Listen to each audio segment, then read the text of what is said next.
everybody, and welcome into the DNVR studios here at the DNVR bar it's not a winner's lounge, it's not a loser's lounge. It's weird saying the lounge. The lounge. Just lounging. We're all winners. It is a winner's lounge. Look at us, we're winners. Welcome in here, guys. We're gonna start kicking off our season preview, player preview series. Same thing we did last year. One of our favorite projects we've done.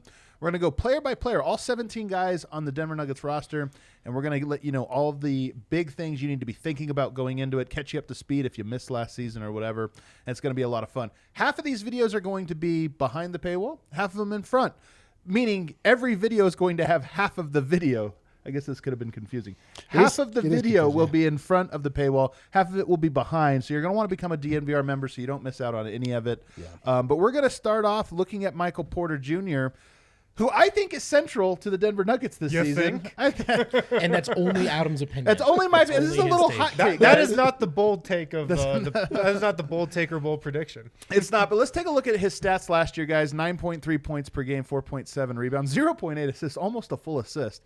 But look at these. Look at this shooting: 51% field goal, 40% from three, almost 62% true shooting. That is an advanced stat that measures your efficiency. That's very good for reference. That's great. Michael Porter didn't play a lot, didn't produce a lot, but when he was on the court, boy, he lit it up efficiently. Brendan, what's your takeaway when you look at his stats? Well, what you can see there, I think, by the shooting numbers is a guy who was limited by playing time and opportunity. Per 36 minutes, guys, 20.4 points, 10.3 total rebounds per game. This is without really being comfortable and being involved in the playbook at all. Right. So there's plenty of headroom for a guy here that might average a double-double one day. Right. But even so, it's incredible how efficient he was. Even when he wasn't given that long of a leash, even when he had, a competition for minutes at his position, rookies just aren't supposed to put up that type of efficiency, especially if you're like a perimeter-oriented player. It's just not supposed to happen. Yeah, there's one especially. But hold on, because I want to build off of that point here. One thing about that true shooting percentage, the same as Zion Williamson, the same as Steven Adams, the same as Giannis Antetokounmpo. Right. What do those guys do? Dunk the ball almost exclusively. Right. Like there's not a lot of outside 5 shooting. feet and in. And free throws and dunking. Michael Porter, if you watch, there's a video on YouTube of all of his 141 regular field goals. They're all tough. Like almost all of them. This dude shoots as efficiently as Zion dunks out on the perimeter. That's part of what stands out. Yo, is he? He's a candidate for the 50-40-90 club, is he not? 100%. I mean, the 40 part I think is going to be the hardest of that. Free throw, he was at 83.3%. Right, that'll probably be hard. 83 to 90 is a huge gap. To your point, though, so efficient despite backing the game out, to be on the perimeter. But he also can be a freak inside. Right. And this is a guy who I think one day could be an elite finisher near the rim. Mm-hmm. So there's a little bit of like the wing Shaq Giannis thing, actually. Right. But he's got a jumper, too. So we're not being hyperbolic when we start to lose our minds. It's a completely reasonable mind loss. Yeah. Okay, cool. Let's go to the big question this year for him, because this is the thing that I think is hanging over. A lot of people talk about injuries. They talk about the defense. That doesn't concern me. What concerns me is, can he mesh with Nikola Jokic and Jamal Murray? Right. And I think this is to me, this is the thing that I'm watching for this season. The 2021 season comes down to this very thing. And not just this season, but beyond. The Nuggets first had Jokic. Then Murray came along, and those two, by necessity, remember 2-3 seasons ago, those two were forced into this incredible two-man game, and then it never went away from that. It changed. To get to the next level, I think the Nuggets need to find a three-man game. Right. And it was hard enough establishing a two-man game. Getting a three-man game, I think, is going to be so hard, especially with a player like Michael Porter, who I think has always been a first option. Right. So becoming one-third of a first option is going to be tough. What do you think, Harrison? It's the golden question for this year. You're exactly right. The golden question. See, we called it the big question, I guess but we'll Harrison had. rebrand Yeah, we have to. Can you redo the scramble. graphics, Eric? It's golden. The golden Ryan, question. Why All didn't right. anybody clear the graphics with me? Like, what's going on? Nobody. We don't care what you think. Okay, so just looking at this, just heading into next season, I have a lot more confidence that he's going to build up a great chemistry with Nikola Jokic before he builds up that chemistry with Jamal Murray. I think he can build it up with both guys, but I think the Jokic part will come sooner. If you look at last year, I didn't share this stat with you guys before we hopped on here it comes. Here's a shocking stat for you. Oh, wow. Jamal Murray and Nikola Jokic played 600 minutes last year. Jamal Murray only had 22 assists. the entire season and playoffs combined to Michael Porter Jr. And if you guys remember, Porter really broke out in that latter part of January when Jamal Murray was injured. Right. So he's already kind of had a lot of chemistry with Jokic. I think those guys are going to be okay. The bigger question with me is if he can establish it with Murray. MPJ, I think, does have some off-ball skill sets. This is a guy that can cut. That's a catch and shooter, right? So, I mean, does he have an ability to impact the game without needing the ball in his hands to the extent that Murray and Jokic do? Yes. But I think a big part of this regular season is going to be, do those guys trust him? Do they feel comfortable? Do they know where he's going to be when it comes down to crunch time?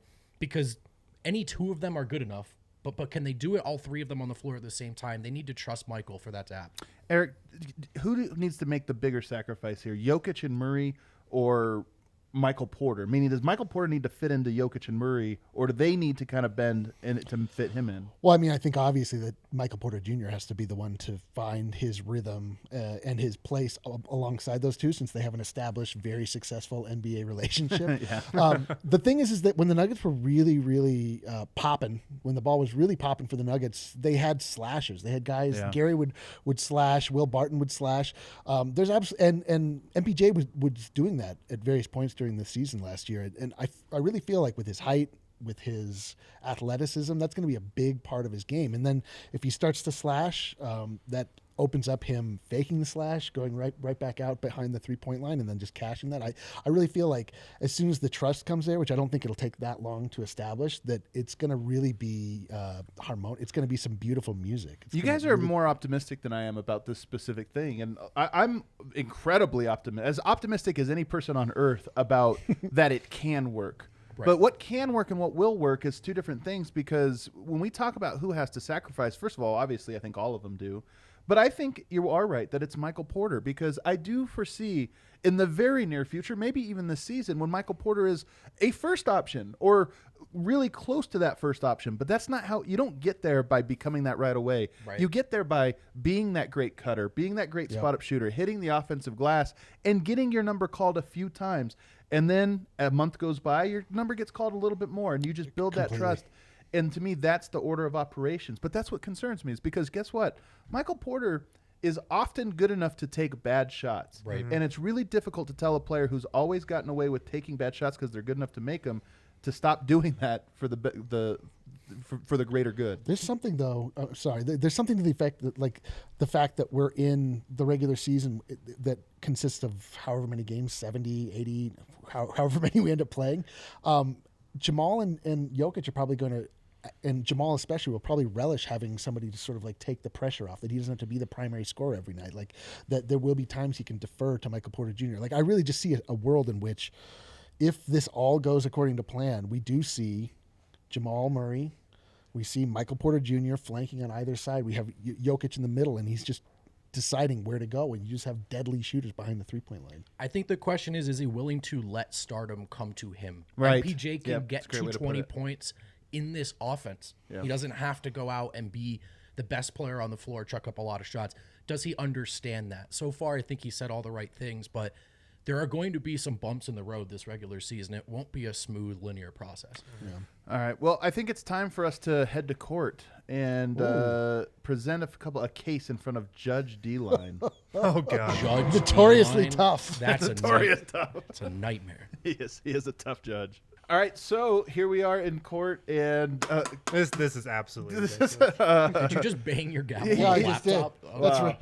Listen, you don't speak unless you're spoken to. We're in court here. Adam, please proceed. Yes, let me set the stage here for this court. Judge D-Line will be issuing a ruling as we try to determine, has Michael Malone, he was tough on Michael Porter last year. Michael Porter didn't play a lot of minutes. He makes a mistake. He was pulled. But this is year 2. Does he need to continue that tough love, as Harrison Wind is going to present, or does he need to lighten up the way Fan Vogt is going to present? You're going to have to make a ruling. So I'm going to cede the floor to Harrison here. Make your case. Please. I'll make your case. Look, guys, when you're a young up-and-coming player in this league and you want to be a winning player and you want to contribute on a championship-level team, you have to come along slowly. You have to take your bumps and bruises along the way. Look, Michael Porter Jr. could have gone to the Atlanta Hawks and could have put up 25 points a game, but he's just going to be putting up empty stats for his career if that's the case. If he wants to be part of a contending team, in court. if he wants to be a part of a winning team, he's going to have to learn how to play winning basketball from the get-go. And that's why it was so valuable that he was on a really tight leash last season. You know, that's why when he did have a defensive lapse and turnover, he was pulled, because he's got to learn those mistakes quickly if he wants to be a contributor on a championship But Your team. Honor, Proceed. I would agree if this was still last season, but it's not. And so I think now MPJ has learned what Michael Malone expects of him. I think in the playoffs we saw a young man look in the mirror, say, I haven't been good enough. I got to get better. And he did. Maybe. And he did defensively. That's so true. I think That's what you true. have to He do did. is trust him this regular season to, at times, be a suboptimal player out there and play through it and learn through it. We talked about Jokic and Jamal needing to trust MPJ, Your Honor. So does the head coach of this basketball team, and MPJ needs to feel it. It's a two-way street. Does him saying Your Honor earn points in your book? It should. I just It wanna- feels it feels good. It does feel good. I will say that. It obviously carries no favor here in this court. Your This Honor, I court- can't say how good your hair looks Oh today. my God! All right, You Harrison, look. do you have a rebuttal to that? I mean, he made some great points. Yeah, I was over gonna say that was here. pretty good, if I'm being honest. I mean, the only thing I would say is, like, look, the Nuggets still need to win as many games as possible in the regular season. They still need to fight for a seed.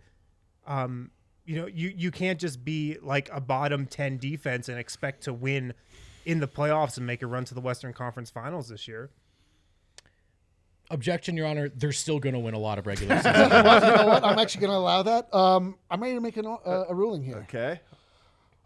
In the case of Michael Porter Jr. versus Michael Malone, Terrible idea to give him this power. Judge D-Line finds in the favor of Harrison wins. What? We got Tough love for MPJ. Team Wow. tough love for the win. Listen, Wow. listen, He's coming off the bench. Feels like a boxing result. This does feel like a boxing. I don't know. listen. All right, you have the floor. It's important for everybody to. I mean, Michael Porter Jr. is a supreme talent. He's been a supreme talent his entire life. But we've seen where absolute power can corrupt absolutely. We've seen it with one James Harden. We've seen it with one Kyrie Irving. We don't want to see our beloved Michael Porter Jr. fall off of the flat earth into this type of peril. And is so surprisingly I believe good. that This is really good. it's important, as Harrison points out, that he gets brought along slowly and he gets punished when he makes mistakes. Punished. I just want to say for the record, my opinions in this court don't reflect my actual opinions. Hey, you won, man. You won. Just take it. I just All want right. to say Vogt's right. He should lighten up, actually. All right, let's take a look here at our last segment, guys. Actually, we have a couple more segments. We're going to go to over. You can take off your judge's costume. In fact, Like right now? I would insist on In you front of taking it. everyone? In Yeah, front of we're gonna have everyone. to- I can't go back to my Well, quarters. we're going to go to the over/under graphic. You can do it while we have a graphic here. So now the over/under for Michael Porter this season, points. We're going to look at it. This guy can score, but will he get the opportunity? I'm setting it at 17.5 a points good per line. game. Remember, it was 9.3 last year. 9.3. So this would be a double. He's going to double his point output with this projection here. I don't know how I feel about it. Brendan, I'll start with you. Listen, guys, 17.5. This is easy. He's going over. MPJ is going to go over. I think you look at those per 36 numbers we mentioned, 20 points per game. He's going to be playing a lot more. He's going to be a bigger part of the offense. Got another year under his belt. I would be surprised. If he's under this number. I think it's at least 18, might be closer to 20. I'm going to also go over, but this is a reluctant over. I think it's 17.6 points per game. Wow. I set the line almost Over is perfect. over. Yeah, almost perfect. Look, I think we all expect a huge output, and I think that if you look at it, he's going to have like months where he goes 21 points per game, stretches 10 games in a row. But I do expect that there is going to be a little bit of tough love. Not like last year where he's not playing, but somewhere he's not playing as many minutes. Maybe it's 23 minutes, 24 minutes. I expect there's going to be some nights where he's just a little banged up because it's a long season. So I think in aggregate, it'll come out to right around 17.5. Oh man, I'm gonna go under. I'll go under. Whoa, bummer corner. And I'm gonna say he averages 17.4 points per game. What a line you said. Wow. Unbelievable. Look, if MPJ was going out there and playing 33, 32 minutes a night, yeah, I think he goes over. But like the rest of this roster and the rest of the like key players for this team, I don't know if Michael Malone's chomping at the bit to play these guys like 33, 35 minutes a night, like throughout an entire regular season. Even with MPJ, I think there could be a little bit of load management because he does have some injury history, you know? So I think he'll have his ups and downs. There will probably be months where he averages 23 points per game and then months when he averages 13 or so. I'm going to go over. You knew I was going to go over. Not Listen, surprising know it, at yeah. all. Yeah. Listen, I really, in my heart, believe MPJ is a 20-point scorer in this league, 20 plus. I think this is the first year he really gets his opportunity. We're going to see. This is going to be a very strange year for a myriad of reasons. We don't really know if we're going to get anything out of Will Barton. We don't know if we're going to get anything out of Gary Harris. We don't know if we're going to get anything out of Paul Millsap. So the slack is going to be needed to be made up, and so Someone's got to play, right? someone We're needs to talking about play. managing, Someone needs to but- score. It can't always be Jamal and Jokic. Jokic. Early season Jokic is early season Jokic. Maybe. Potentially. We're already in December, though. That's something to That's remember. true. That's true. He made it through the tough months Yeah, early with that's Jokic already. I just have all of the faith in the world in this guy, and I really think that he has all the faith in the world in himself. And true. I That is just true. I just see That's accurate. I see the rocket ship going, and I'm catching a ride. Nice. All right, let's wrap this this episode up here with a bold prediction. We have a bold prediction. Ooh, look at these bouncing heads. Bold prediction. I'll Bouncing go ahead top. and I'll go ahead and go first here with my bold prediction, guys.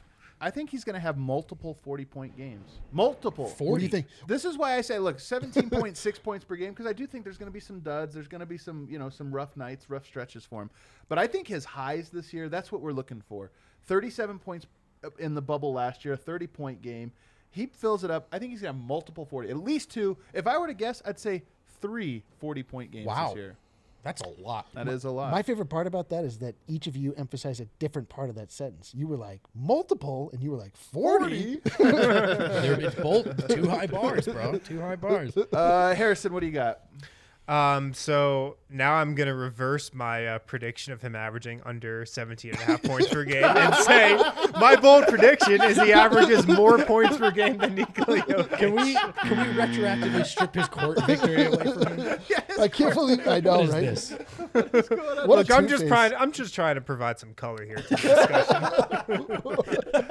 So moving right along, Eric, what's your bold prediction here? He was going to average 20 plus a game. He's going to average over 20 points a game in the NBA this season, the entire Jokic season. hasn't done it. Jamal hasn't done it. But MPJ will do it this year. Yes. All right. Is he leading the team in scoring? No, that's Jamal. Okay. Wow. This team is going to score a lot. They are. Lots of You don't points. think they are? I think they absolutely are. Well, listen, let me round this out then and just complete the dream season for MPJ. He's going to average a double-double. I 10 think he's going boards, to be too. 18 and 10 guy. 20 points and 20 boards? 18 and 10. Yeah, I think he'll be 18 and 10. That's what I'm thinking. All righty. Everybody's going to be cashing in on their most improved player DraftKings pick of the week if those come true for sure. So obviously this season is a lot about Michael Porter, as it should be. I mean, the Nuggets really, I think, succeed and fail with him. He's at the center and the heart of it. That's why he's so interesting. And we're ready for it, baby. Is he ready? We're going to find out. Now, going forward, we have a couple more segments of this show, but going forward, everything after this point will be behind the paywall. But for this first episode, we'll make it for everybody.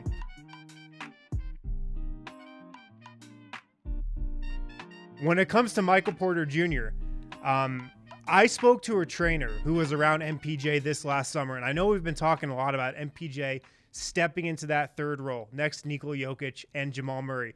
What this trainer told me is, from what he's seen from MPJ this summer, it seems like he's taken everything a lot more seriously. This trainer said, quote, he's becoming a student of the game. Apparently, he's watching more film. He's paying more attention to player tendencies and stuff like that. So I would keep an eye out for that when it comes to MPJ. It just seems like he's taking things a lot more seriously. One scout that I talked to this offseason who watched MPJ really closely over the playoff run, he was really cognizant of players' body language and teammates' body language when they're on the floor with Porter. He spoke specifically about the clutch three that Porter hit in the playoffs against the Clippers. And remember Jokic's body language? He was pretty just kind of observant of that. And I don't know, that's just something to watch as he kind of ascends into this role next to Jamal Murray and Nikola Jokic. How do those guys kind of vibe with Porter? How does he mesh with them? So that's something I'm watching as well. I talked to a scout who thinks that this version of the Nuggets with Porter in that third role, with Campazzo, with them subbing out Torrey Craig for Greg Whittington, with Isaiah Hartenstein in there for Mason Plumlee, this scout thought that this Nuggets team could be the best offense under Michael Malone ever. So this team is going to be an absolute highlight factory. Obviously that, that has a lot to do with if MPJ can really ascend into that third role. And also another scout told me that he thinks MPJ at the 4, I know he talked about playing some power forward in an interview last week. He thinks MPJ at the 4 could be a death lineup of sorts for the Nuggets and something that Denver could go to at the end of games. They're just trying to, put their foot on an opponent's throat and just go all offense. So that's what I'd watch out for with MPJ this season.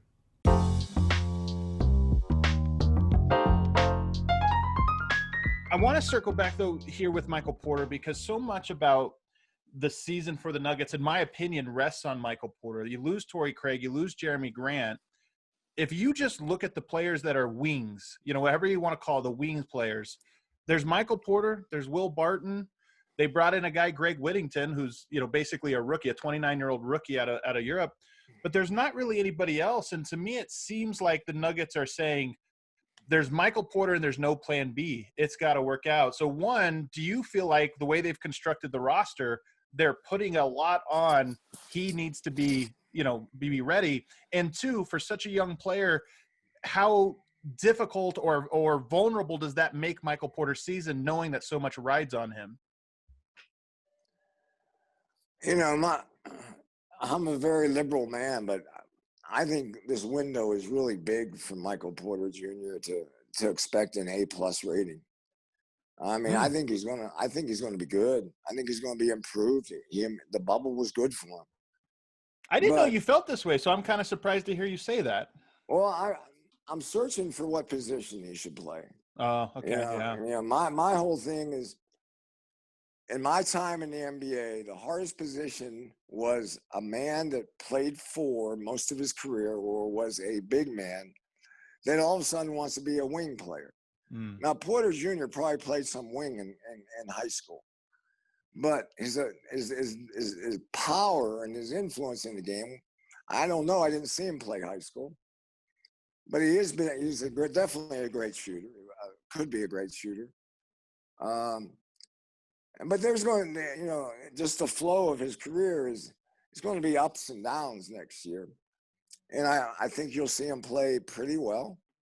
But I don't know if he's going to play well enough to make them a better, as you said at the beginning of the broadcast, a better team.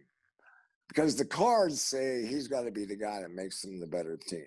Right. And taking the insurance blanket of Grant and Barton away from him will give him some more confidence. But when he struggles, he's also going to get punished and get a lot of criticism. Yeah. In our conversations on our show, you've talked a lot about Chauncey Billups. When he arrived, very quickly you knew that something was different. I think you said 2 weeks in, the coaching staff, everybody in the organization said, this is different. He's here. Problems are solved. There's something special about this group. And I wonder if part of bringing Michael Porter along, Michael Malone can do so much as a coach. Organization can do so much, but I wonder if it takes a player that can step on and say, hey, here's where we're trying to get you. Here's how we build this connection and this trust, and these are the steps. First of all, am I on the right path here in saying this, that it takes a player, not just a coach, but a player also to establish that? And also, do you see that happening with the players that are on this roster? Oh, man. I think that's going to be only determined in the regular season. Yes, I agree with you. I think it almost has. I think 90% of this growth, in the emotional and mental growth of this team, is on the players. I think their coaching staff is doing a good job, but peer pressure and managing your team from within is going to fall usually on your best players or your veteran players. Jokic is so quiet and so passive. I don't see that happening. Murray being a scoring off guard, I wish he was more of a guy that gets the triple-double once in a while rather than gets 50 points, because it makes people better. It makes them connected more. And the connection that Jokic and Murray have, I wish I saw with someone else on the Nuggets. I think I read somewhere they lead the NBA with passes to each other. Then someone else read that, and if he played on your team, it might piss him off a little bit. Right. So there's some things there, chemistry-wise, that I think can get better. But there's this window that's nervous that I think you're feeling the nervousness of what if it doesn't get better. And the West got better. Right. Amazingly, the West is even better. Yeah. No one even talks about Memphis. I think Memphis had a hell of a year last year. Phoenix is like coming from out of nowhere. Right. Minnesota's not a bad basketball team. San Antonio has tradition. And I just mentioned all the teams that aren't supposed to make the playoffs. Houston, everybody's saying they're going to fold up and maybe fall out. Okay, that's one. Yeah. But all these other teams, and when you got the depth of the West, can you overcome an injury? Can you? I think that Denver not only lost their defense, they lost a little bit of their depth. Now, some of the new guys coming in might be better. I don't think the guys that are leaving are great, skilled, talented players, but they were damn good NBA players. Right. They knew how to contribute as role players in an NBA way. The three new guys coming in, the green kid might be know his role. He might understand his role quickly, but Porter Jr. wants to be a star. Right. There's a juggling act that goes with that. And sometimes it takes time, sometimes we realize it blows up and it becomes a star. But there's also a percentage of these situations that don't work. And then what happens is the team gets kind of not blown up, but becomes a disappointment. And then your organization's got to figure out how to react to it.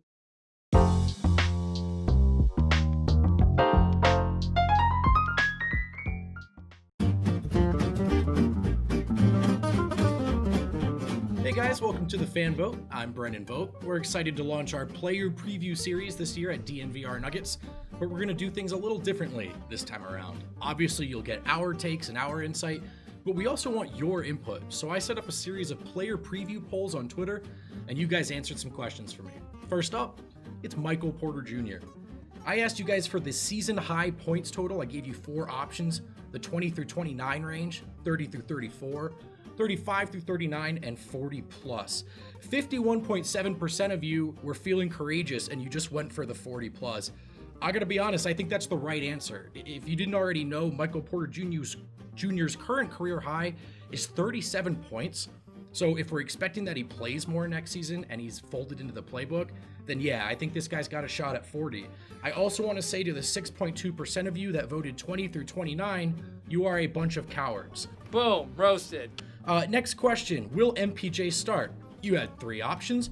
Yes at small forward, yes at power forward, or no. Unfortunately, Michael Malone declined to participate in this poll, but 82% of you are pretty sure he's going to start. Now, the joke that it's not a lock because it's Malone pretty much writes itself, but I would just insist that Harrison Wind is trying really hard to tell us what he's hearing here. If you're paying attention on the DNBA show, he's pretty sure MPJ is going to start. I think he is too. Congrats to the 80% of you that are probably right. How about total minutes played? I asked you guys if MPJ is going to go over or under 1,892.5 minutes. Now, why did I pick that number? That's exactly how many minutes Jeremy Grant played for the boo appropriately. I said Jeremy Grant. That's how many minutes he played for the Denver Nuggets last season. Do we think MPJ is going over that total? 67.6% of you said yes, he's going over. And listen, this right here is why you should be pumped about the Nuggets season. Yes, Jeremy Grant's out. Yes, that's tough for some matchups. But at the end of the day, it clears the way for MPJ to play more. You wanted to know if there's going to be a third star in Denver. Well, here's your best shot. Does this kid have it? I also asked you guys to rank where he'll finish in team ranking for 3-point percentage. Nearly half of you had him at number 2. I'm curious who you think will be ahead of him. I do think he might be the best pure shooter on the roster outside of Marcus Howard. But listen, guys like Millsap, Monte Morris, sneaky good in this category. MPJ, though, I think will be the best shooter on high efficiency. And finally, this is the big one. I asked you guys if MPJ can be the third wheel on a contender this season. 90% of you are ready to lock it in and see. You think he's ready? I think you're right. I mean, there's a lot of reasons why it might not work out. Do the three of them gel? Does MPJ stay healthy? But the bottom line is we're asking is he good enough? Is he good enough to be next to Jokic, next to Murray, and compete for a title? I'm with most of you. I think the answer is yes, and I can't wait to watch this kid play.